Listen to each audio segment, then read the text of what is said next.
Friend, আজকে গুড়ের আমের আচার আমাদের বাড়িতে হলো, সেটা আজ দেখাচ্ছি।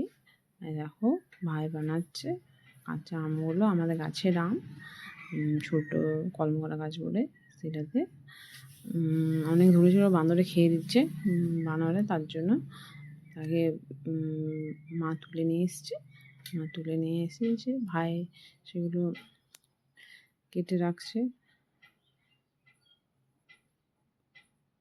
এক একটা করে, মানে অনেক অনেক ছিল, তো বেশি করা হয়নি। ভাই প্রথম বানাচ্ছে, বানাইনি কোনোদিন, সে যত আমি বানাতে পারবো না তাই কম বানাচ্ছে। বেশি আমাদের ফ্যামিলিতে কেউ নেই, আমরা মা, ভাই, বাবা, 3-4 জন আছি। তাই গুড়ের আচার মানে কেউ অতটা খেতে যায় না, টক ঝাল সেটাই বেশি পছন্দ অনেকে, তার জন্য কম বানানো হচ্ছে। আর এই দেখো হয়ে গেছে সেদ্ধ করা, সেদ্ধ হচ্ছে, দেখতে খুব সুন্দর লাগছে, দেখেই মনে হচ্ছে খেয়ে নেবো।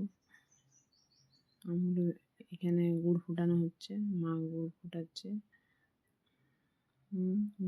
গুড় ফুটিয়ে এ করে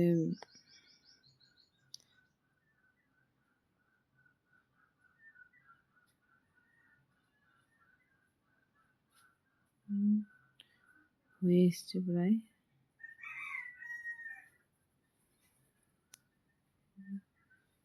হয়ে গেছে।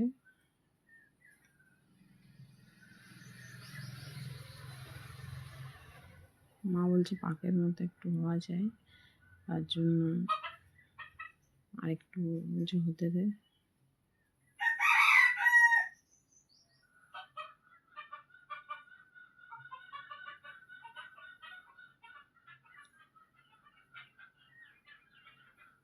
মা দেখছে উঠে হয়েছে কিনা, পাকটা হয়ে গেছে। এরপর সব কিছু মিক্স করানো হচ্ছে,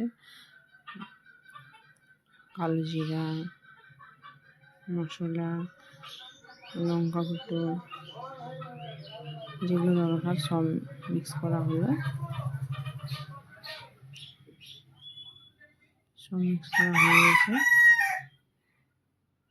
এরপর আবার সেটাকে মিক্স করে নিয়েছে, ভালোভাবে মিক্স করে আমগুলো ছাড়া হলো, আম ছাড়া হয়ে গেছে, একটু ফোটানো হচ্ছে।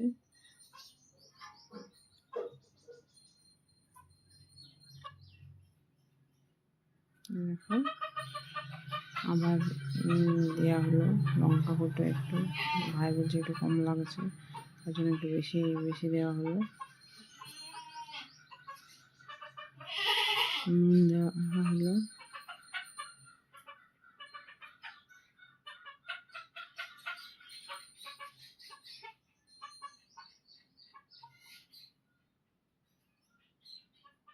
প্রায় হয়ে এসছে।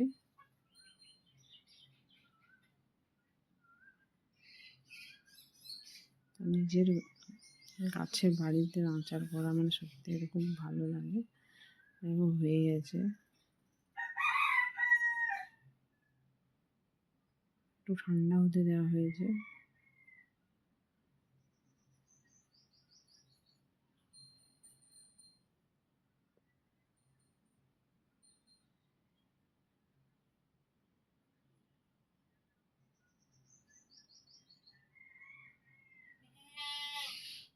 মাঝে মাঝে নাড়া হচ্ছে।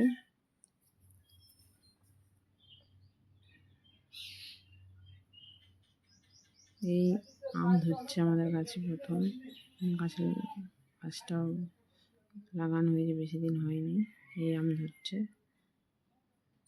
আচার বানানো হচ্ছে, আমাদের গুড়ের আচার রেডি। এই দেখো রাখা হচ্ছে, কে খাবে তোমরা চলে এসো।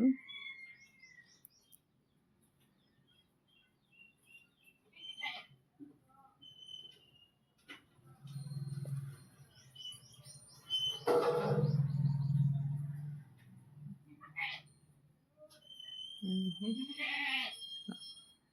হয়ে গেছে প্রায়, এই দেখো রেডি, কি সুন্দর লাগছে।